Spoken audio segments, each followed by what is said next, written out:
नमस्कार दोस्तों, जय हिंद, वंदे मातरम। एक बार फिर से आप सभी का बहुत बहुत स्वागत है आपके अपने YouTube चैनल एग्ज़ाम ट्रिकी में, जहां पर दोस्तों हम बात करने वाले हैं केंद्रीय शिक्षक पात्रता परीक्षा दिसंबर 2024 में होने वाले महत्वपूर्ण हमारे मैथ के पेडागोजी के टॉप 20 क्वेश्चंस की। और पहला क्वेश्चन आपकी स्क्रीन पर है, गणित अधिगम के लिए सबसे महत्वपूर्ण संसाधन कौन सा है। गणित अधिगम के लिए सबसे महत्वपूर्ण संसाधन की बात कर रहा है। तो अगर हम लोग बात करें गणितीय पाठ्य पुस्तक, शिक्षक, तकनीकी उपकरण या ब्लैक बोर्ड, तो जब भी हम लोग गणित अधिगम की बात करते हैं तो उसके लिए सबसे महत्वपूर्ण संसाधन की अगर बात करें तो हम कहते हैं बच्चे को हम लोग जियो बोर्ड से पढ़ाते हैं, बच्चे को हम लोग नई नई तकनीकों से पढ़ाते हैं, बच्चे को हम लोग अबेकस से पढ़ाते हैं, बच्चे को हम लोग कंप्यूटर के माध्यम से पढ़ाते हैं। तो जो ये चीज़ें हैं आपकी तकनीकी उपकरण में आएंगी, जो कि सहायक शिक्षण सामग्री के अंतर्गत आएंगी, और आपका सी ऑप्शन यहाँ पर बिल्कुल सही हो जाएगा। नेक्स्ट क्वेश्चन आपकी स्क्रीन पर, गणित में जांच और त्रुटि पद्धति का प्रयोग क्यों किया जाता है। गणित में जांच और त्रुटि पद्धति का प्रयोग क्यों किया जाता है, जल्दी से बताइए, कमेंट कीजिए। कमेंट भी आप लोग करते रहा कीजिए। आप लोग कमेंट नहीं करते हो भैया, बहुत गंदी आदत है ये। कमेंट किया कीजिए जिससे ये आपको लगे कि हाँ हमने गलत किया, और जब गलत कोई करता है ना तभी वो सीखता है, ठीक है। अब ट्रायल एंड एरर कब होगा, जब आप ट्राई करोगे, गलती होगी, फिर ट्राई करोगे, फिर गलती होगी, और एक दिन ऐसा आएगा कि आप सीख जाओगे, ठीक है। तो काम करो, गलती हो कोई दिक्कत नहीं, यहाँ पर गलत हो कोई दिक्कत नहीं, एग्ज़ाम में गलत नहीं होना चाहिए। गणित शिक्षण में जांच और त्रुटि यानी कि ट्रायल और एरर पद्धति का प्रयोग क्यों किया जाता है। सभी उत्तर गलत हैं। छात्र के सोचने की क्षमता को प्रोत्साहित करने के लिए, छात्रों को सही उत्तर पहुंचाने के लिए, और शिक्षक की सुविधा के लिए। देखिए बच्चा क्या कर रहा है कि ट्राई कर रहा है किसी भी चीज़ को करने का, उसमें गलती हुई, फिर उसने ट्राई किया, हो सकता है दूसरी बार में वो सही कर दे, हो सकता है तीसरी बार में वो समझ जाए। तो ये क्या है, बच्चों की जो सोच है उसको, उसकी क्षमता को प्रोत्साहित करने के लिए बी ऑप्शन यहाँ पर आपका सही हो जाएगा। B for Bombay is the right answer. Next question आपकी स्क्रीन पर, गणित में अवधारणात्मक त्रुटि कॉन्सेप्चुअल एरर क्यों होती है। अवधारणात्मक त्रुटि क्यों होती है। पढ़ाई में रुचि ना होना, विषय वस्तु की गलत समझ, गलत पढ़ाई की आदतें, सभी उत्तर सही हैं।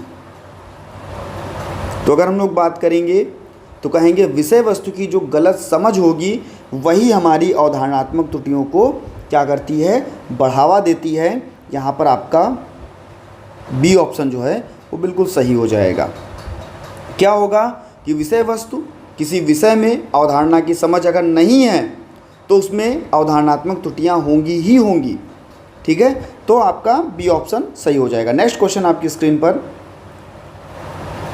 अंक गणित में अनुमान और परीक्षण की विधि किस उद्देश्य से उपयोग की जाती है। अनुमान और परीक्षण,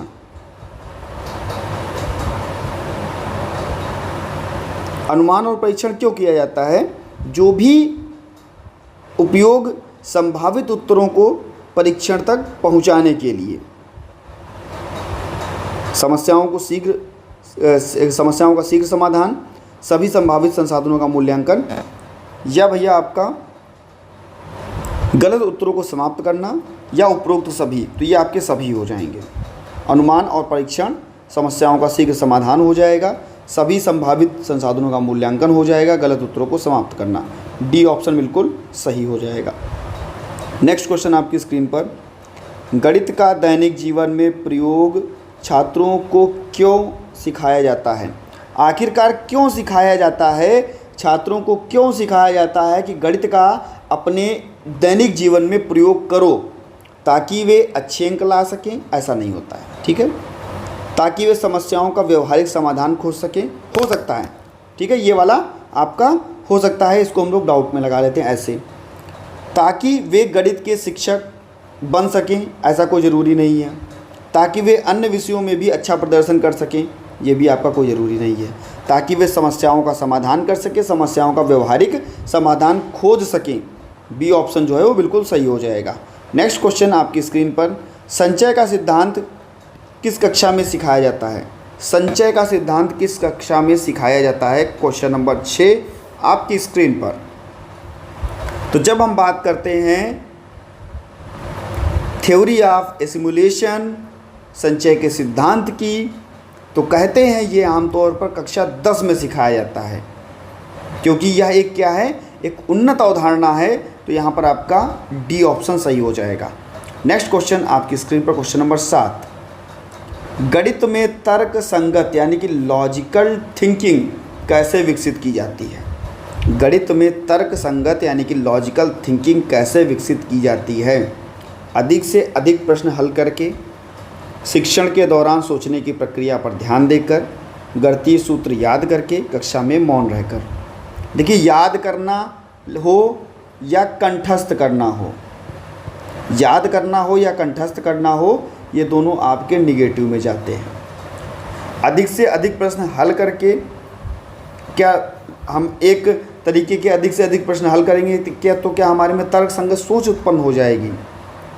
या कक्षा मौन रहना तो बिल्कुल कट जाएगा। भाई क्यों मौन बच्चा रहेगा? अगर तर्क करना है तो मौन तो रहना ही नहीं है। शिक्षण के दौरान सोचने की प्रक्रिया पर ध्यान दे करके बी ऑप्शन आपका बिल्कुल सही हो जाएगा। नेक्स्ट क्वेश्चन आपकी स्क्रीन पर, यहाँ पर आप देख सकते हैं, गणित में तर्कसंगत सोच का विकसित करने के लिए यह आवश्यक है कि छात्र सोचने और तर्क करने की प्रक्रिया को समझे। नेक्स्ट है आपका, गणित में समूह कार्य का क्या लाभ है? गणित में समूह कार्य का क्या लाभ है? एक दूसरे की सहायता करना, बिल्कुल एक दूसरे की सहायता करना। समूह में क्या होता है, हम लोग जब ग्रुप में होते हैं तो क्या होता है, एक दूसरे की सहायता करते हैं, बिल्कुल सही है। अधिक शीघ्र उत्तर प्राप्त करना, अधिक शीघ्र उत्तर प्राप्त करना। हाँ, जब ग्रुप में होंगे तो एक दूसरे के साथ मिलकर के कार्य करेंगे तो उत्तर भी हमें सही मिल जाएगा। और शिक्षक का समय भी बच जाता है, शिक्षक का समय भी बच जाता है। क्यों? क्योंकि क्या होता है, जब बच्चे ग्रुप में कार्य करते हैं तो क्या होता है, वो ढूंढ करके लाते हैं, खोज करके लाते हैं, तो उसमें क्या है, शिक्षक का समय भी बच जाता है।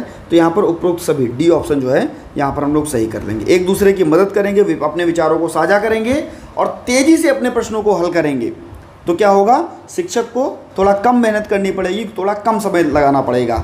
यहाँ पर हम डी ऑप्शन को लॉक करेंगे और नेक्स्ट क्वेश्चन नंबर 9 पर बढ़ेंगे। किस पद्धति में छात्र प्रयोग करके सीखता है? किस पद्धति में छात्र प्रयोग करके सीखता है? विश्लेषण, प्रयोज्य, गतिविधि या संज्ञानात्मक? तो जब हम लोग बात करते हैं गतिविधि आधारित पद्धति में, तो कहते हैं छात्र प्रयोग के द्वारा अनुभव के माध्यम से सीखता है, जिससे उसकी अधिगम क्षमता जो होती है वो बढ़ जाती है। तो यहाँ पर सी ऑप्शन जो है वो बिल्कुल आपका सही हो जाएगा।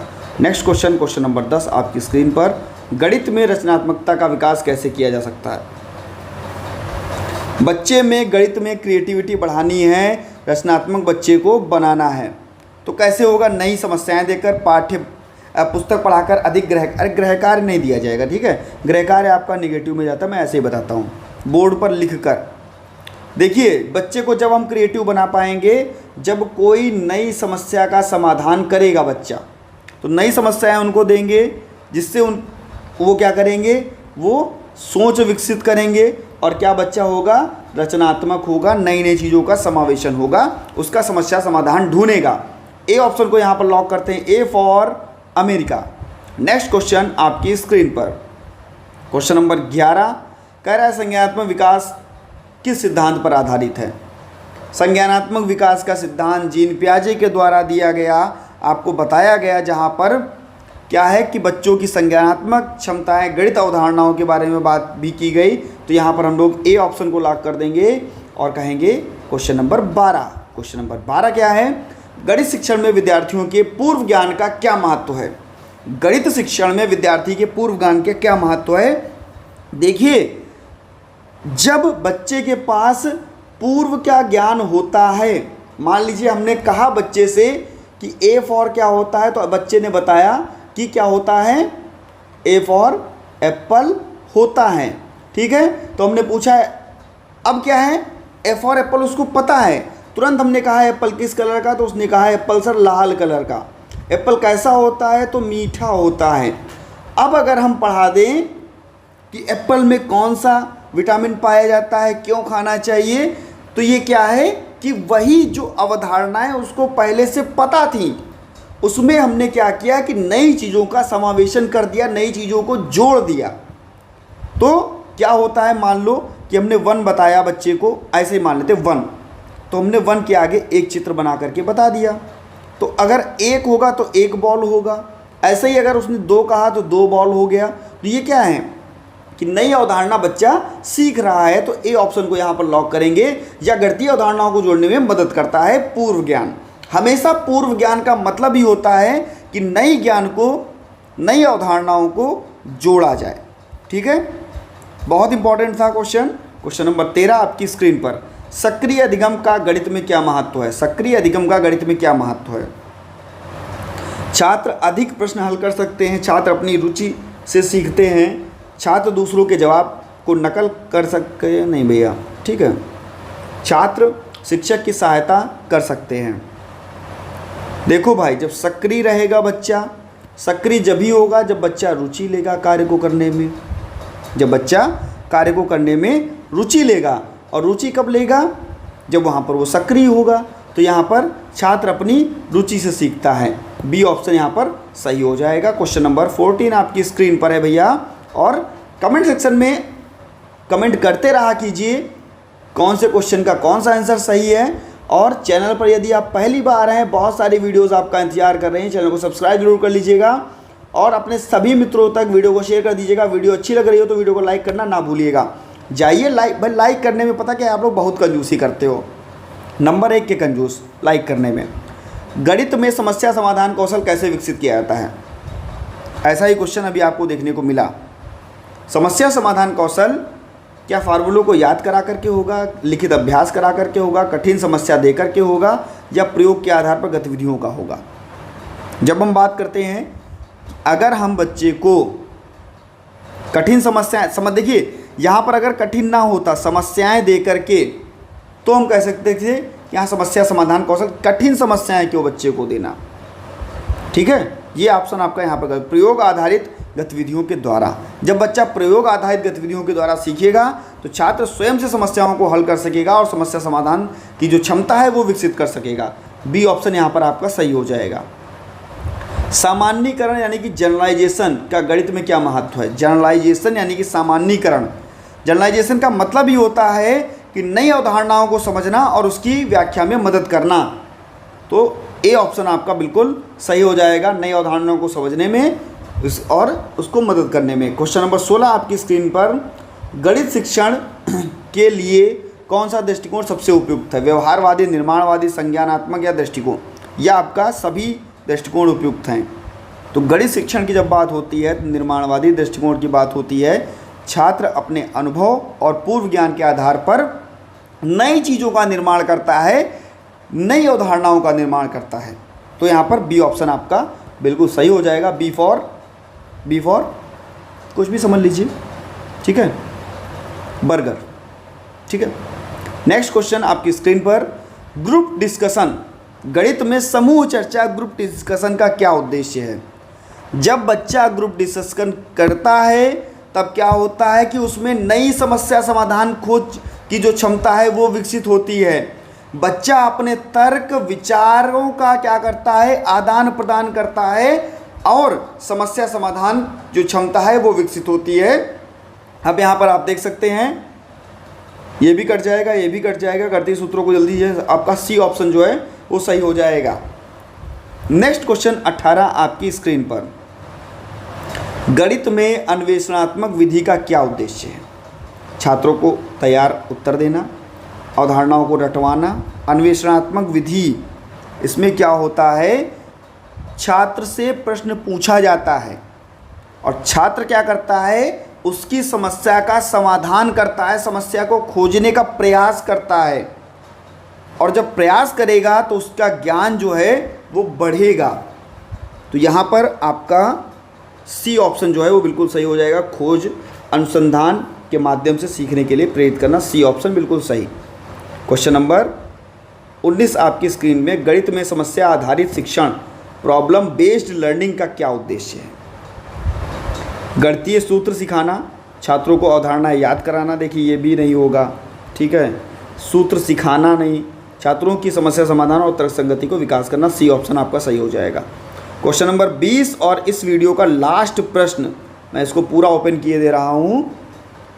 गणित में अवधारणाओं की गहरी समझ विकसित करने के लिए कौन सा दृष्टिकोण सबसे प्रभावी है?